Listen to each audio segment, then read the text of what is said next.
Detroit is preparing to shine in the spotlight for a second straight night. But this morning, we're separating fact from fiction. 7 Action News reporter Matthew Smith rejoins us for our Democratic debate coverage. And this morning, he's teaming up with PolitiFact. And Matt, 2 hours of statements. It's a lot to go through. What do we find?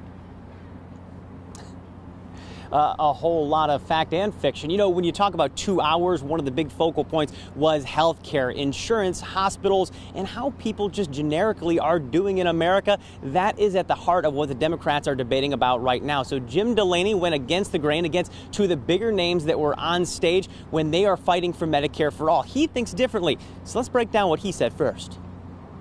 I've been going around rural America, and I ask rural hospital administrators one question. If all your bills were paid at the Medicare rate last year, what would happen? And they all look at me and say, we would close. But the question is, why do we have to be so extreme? PolitiFact rated that claim as false. Let's take a step back and look at why. Well, Delaney has not gone to every hospital in the country if you take him for his word. In fact, no researcher has done that work. So there's just a lack of evidence here if you look at this just based on the actual statement. But going one step further, Medicare would pay a Medicare rate, meaning hospitals could be affected. Some may even close their doors. That part's true, but health experts say some would even see improving margins compared to what they're seeing now. So again, PolitiFact going with a false rating.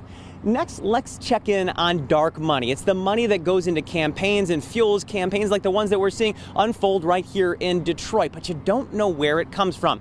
Montana's governor is making his first appearance on the debate stage after missing the cut for the first debate. So he came out swinging big with this statement. Washington, D.C. is captured by dark money, the Koch brothers, and others. That's been the fight of my career, kicking the Koch brothers out of Montana, taking the first case after Citizens United up to the Supreme Court, making it so that elections are about people. That's more hyperbole than fact or fiction. So let's say half true. And let's discuss that as well. PolitiFact found that, yes, Governor Bullock has worked to kick out the Koch brothers by signing a bill to get rid of dark money in elections. But it's not as if the Koch brothers have just disappeared. In fact, as PolitiFact notes, the Koch brothers even operate a cattle ranch currently located in Beaverhead, Montana. Our last check will bring us back to the healthcare debate, and nobody's been more outspoken about this topic than Bernie Sanders and Elizabeth Warren. So let's check in with Elizabeth Warren and what she said last night when it comes to insurance providers. You know, we have tried this experiment with the insurance companies. And what they've done is they've sucked billions of dollars out of our healthcare system. And they force people to have to fight to try to get the healthcare coverage that their doctors and nurses say that they need.